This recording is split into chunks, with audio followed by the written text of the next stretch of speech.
Olá, meus queridos! Eu me chamo Isadora Passos, sou estudante de teologia e nós estamos aqui finalizando uma série de devocionais baseado no tempo do Natal. Hoje é dia 26. O tempo do Natal já passou, o tempo do Advento já passou. Você pode conferir todos os vídeos que tem sobre esses temas aqui no canal, vou deixar nos cards para vocês. Se você não assistiu nenhum, te convido a participar disso, até porque um vídeo é complementar ao outro, então vai te ajudar aí a contextualizar tudo e a viver essa experiência de maneira completa. E hoje nós estamos no dia 26 e vamos trazer aqui um devocional chamado Desfrute de todas as promessas de Deus. Porque, como eu disse, o tempo já passou e eu espero que você tenha aproveitado esse período aí em família, com seus amigos também. Eu espero que você não tenha menosprezado essa importante data, tenha olhado para ela com mais amor, porque é nessa data que celebramos e que rememoramos a encarnação do nosso Messias, o Salvador da nossa alma, o grande tesouro da nossa vida, o nosso maior presente. Então isso já deveria ser motivo suficiente para nos alegrarmos, não é mesmo? Independente do contexto que você se encontre, por ser um período de se reunir com famílias, amigos, às vezes por problemas pessoais, muitos não têm a oportunidade de desfrutar da companhia de sua família, nem com tanta harmonia também. E aí acaba que muitas pessoas olham para esse período com pesar, com dor, com desprezo. Mas nós, como cristãos, podemos ressignificar tudo isso de uma maneira muito mais bela e rica, né?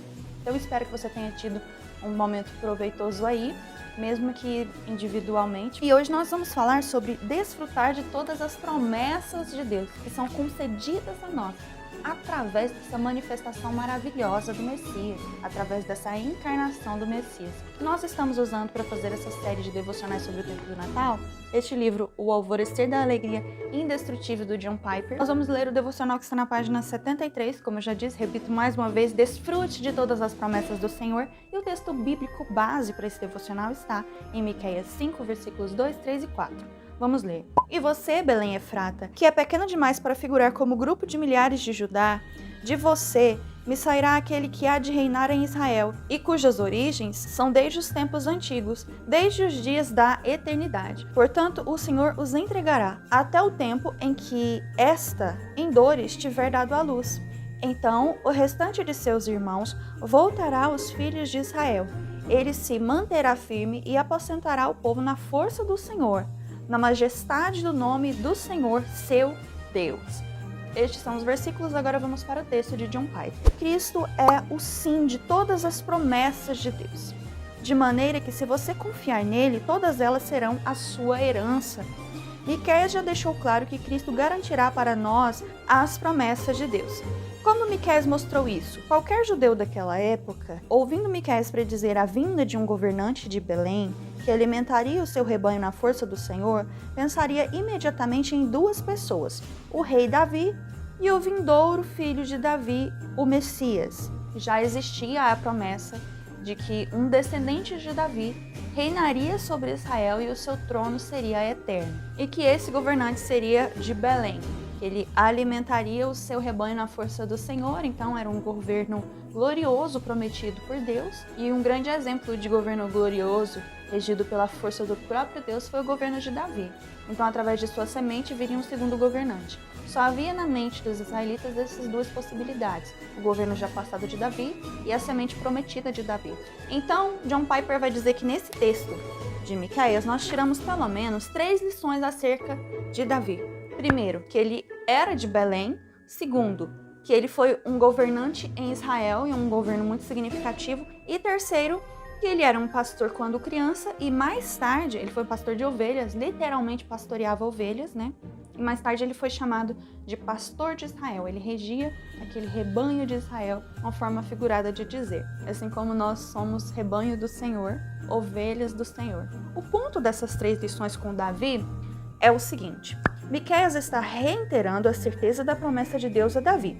Lembre-se do que Deus disse a Davi em 2 Samuel 7, a partir do verso 12, do 12 ao 16. Nós falamos aqui sobre 2 Samuel 7. Se você não conferiu, é o segundo devocional dessa série, corre lá para você conferir. Eu cito um trechinho dessa passagem, que é uma passagem muito importante, porque é uma profecia que o profeta Natan foi usado para transmitir a Davi e falava de uma tal semente que reinaria, né? Então Davi glorifica ao Senhor por essa promessa tão maravilhosa. Ele não se vê digno de ter uma semente que teria um trono duradouro ali em Israel. E esse versículo citado aqui nesse devocional, né, de 2 Samuel 7, do 12 ao 16, diz: Farei surgir depois de você o seu descendente, que procederá de você, e estabelecerei o seu reino. Este edificará um templo ao meu nome, e eu estabelecerei para sempre o trono do seu reino. Quanto a você, a sua casa e o seu reino serão firmados para sempre diante de mim. O seu trono será estabelecido para sempre. E John Piper diz sobre esse texto: o que é incrível a respeito de Miqueias é que ele reitera a certeza dessa promessa não no momento em que Israel está ascendendo ao poder, mas no momento em que Israel está afundando em direção ao esquecimento. Deus nunca se limitou a contextos favoráveis para nos abençoar. Então, o período mais desfavorável de Israel é justamente nesse período que Deus confirma uma promessa de sucesso. A condição para o milagre é a impossibilidade. Se Israel estava impossibilitado de viver esse momento de glória, é exatamente nesse contexto de impossibilidade que a glória do Senhor se manifesta. O Senhor, ele usa contextos favoráveis para nos abençoar, para mostrar que a glória dele é suficiente, que ele não depende de pessoas e nem de ocasiões. E isso também evidencia a nossa dependência para com ele. Nós não dependemos de ocasião, nós não dependemos de pessoas, nós não dependemos de contexto favorável, nós não dependemos de dinheiro, nós dependemos apenas da bondade e da manifestação do Senhor, que é suficiente em qualquer contexto. O reino do norte estava destruído, o reino do sul seria colocado sob o juízo de Deus. As promessas de Deus pareciam impossíveis de acontecer. O ponto de Miqueias era o seguinte: a vinda de Cristo era a confirmação das promessas de Deus. Aqui está como Paulo disse em Romanos 15, verso 8. Cristo foi constituído ministro da circuncisão em prol da verdade de Deus, para confirmar as promessas feitas aos nossos pais. Ou como ele disse em 2 Coríntios 1 e 20, todas as promessas de Deus têm nele o sim. E foi a maneira que John Piper começou aqui, né, este devocional. Cristo é o sim de todas as promessas de Deus. De maneira que, se você confiar nele, todas elas serão a sua herança. Se você está nele pela fé, herdará todas as promessas de Deus. A encarnação do Messias foi o start para que se cumprissem em nós todas as promessas de Deus através de Jesus. No momento da encarnação de Jesus, ele estava ali começando o cumprimento de maneira plena e absoluta de todas as promessas que já havia liberado sobre Israel. E nós somos o Israel de hoje. Nós somos os filhos de Israel de hoje. Assim como havia uma promessa positiva de bênção sobre aquele povo, hoje nós, sendo o Israel, podemos desfrutar também de tudo isso. Se Cristo veio, Deus falou a verdade. Deus é um Deus de promessas, mas ele também é um Deus de realizações. Ele não se limita somente à promessa, mas ele é um Deus de realizações que cumpre o que promete. Poderíamos servir felizes um Deus que tem promessas tão lindas e tão abundantes para a nossa vida.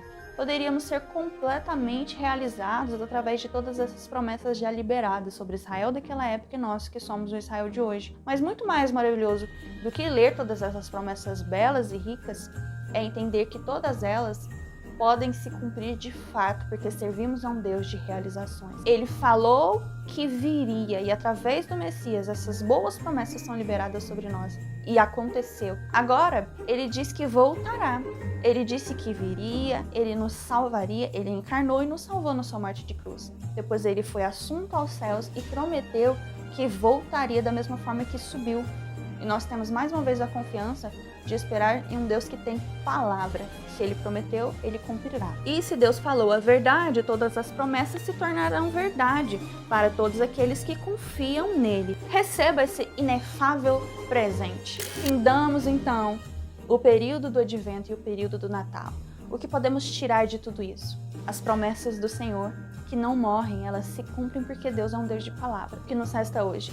Desfrutar de todas as promessas. Desfrute desse inefável presente, desse perene presente, que tem fonte em Jesus, que a sua fonte não morre, é contínua, é constante e é real. Promessas como: eu estou contigo, eu não te desamparo, eu serei a tua força, eu serei a mão forte, a minha mão estará sobre você, estará sobre o seu ombro, eu serei a sua retaguarda. Não temas porque eu estou contigo, não te assombres porque eu sou teu Deus. Se passares pelas águas, elas não te submergirão. Se você passar pelo fogo, ele não te queimará. São promessas que figuram bênçãos que Deus nos dá diariamente. É dito ali de maneira figurada a forma cuidadosa que Deus cuida de nós diariamente, nos protegendo e nos livrando. Desfrute deste glorioso presente. Desfrute dessas maravilhosas bênçãos que são reveladas através da encarnação do Messias. Amém? Vamos orar? Senhor Jesus, obrigada, Pai, por esse período de relembrar o seu advento, a sua encarnação, o Natal, o seu nascimento.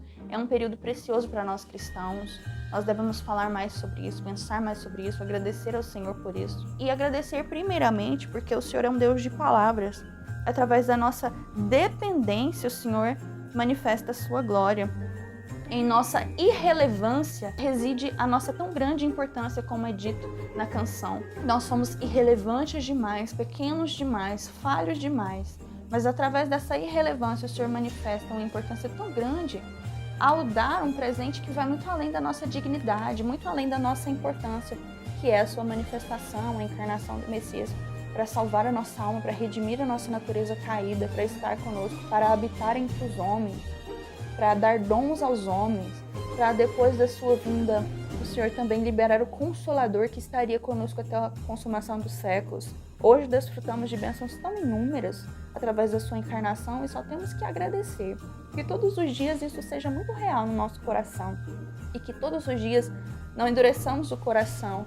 A sua palavra é a promessa viva que pode ser desaguada sobre a nossa vida.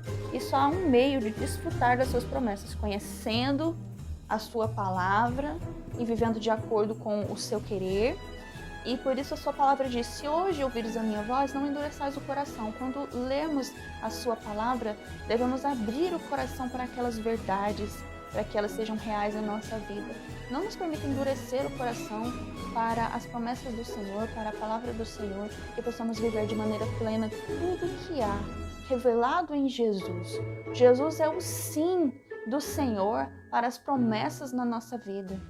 E sim, nós podemos vivê-las, nós podemos experimentá-las, porque o Senhor é um Deus de promessas lindas, maravilhosas, sem fim. Mas o Senhor também é um Deus de grandiosas manifestações e realizações. Um Deus de palavras e um Deus que cumpre o que promete. Muito obrigada, em nome de Jesus. Amém. Agradeço você que continuou comigo até o final. Eu quero te pedir para você se inscrever, comentar, compartilhar esse vídeo com algum amigo que você queira que assista. Permaneça comigo aqui pelos próximos dias. Vamos ter aqui devocionais voltados para esse tempo de fim de ano, tá bom? Até a virada do ano. E ano que vem vai ter vídeo aqui todo santo dia igualmente. É um prazer estar aqui fazendo vídeos para vocês. Eu amo fazer esses devocionais, sempre acompanhado de um texto, para poder, tirarmos as pérolas desses textos maravilhosos. Eu sempre amei tanto fazer devocional individual, tenho tantos livros de devocionais ali, vários. E são preciosidades que eu gostaria muito de ir lendo e comentando com vocês. Por isso me surgiu essa ideia, de fazer um canal de devocionais, e eu tenho me realizado bastante, apesar de toda a dificuldade que envolve isso, mas eu tenho me realizado em fazer, então eu espero que vocês continuem aqui comigo pelos próximos devocionais que vem chegando e também pelo próximo ano de 2023, que Deus possa prosperar e abençoar bastante esse projeto, que você seja alcançado, e peço também a sua ajuda não só em intercessão, mas também em ação, compartilhando, comentando, curtindo, se inscrevendo, ativando todas as notificações para você receber todos os vídeos que serão postados aqui todo santo dia. Não deixe de me acompanhar também nas minhas redes sociais, lá tem conteúdo diversificado todo santo dia também. Eu sou Isadora C. Passos, tanto no Instagram, Twitter e TikTok. Um beijo e até amanhã.